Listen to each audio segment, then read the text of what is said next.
Alright guys, Saturday morning shenanigans.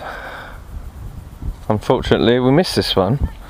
Kai's just had a little set 2 with his F35. Nearly destroyed it and somehow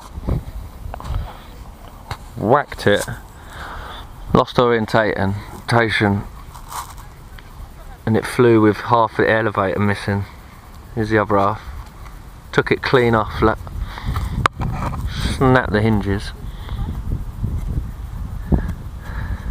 He's actually got away with it big time. Should have been destroyed over there when Peter walking the dogs going into the trees. That's where it hit the deck and I thought he was going to land it there, but he took off again and I thought he was going to go into the tree, but he went over the car park, round the trees, brought it home over here somehow with half an elevator. We don't know how, but it was awesome. Oh, and one other problem is rudder thrust vectoring servo. Got a bit warm, shall we say?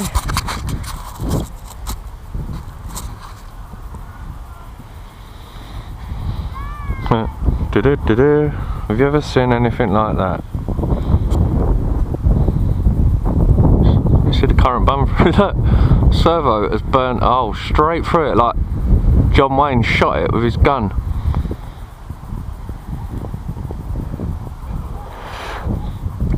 Be a good shot, wouldn't it? So other than a new servo, hingy elevator, the F35 will be back new. Lucky Kai. Lucky, skillful, well done Kai.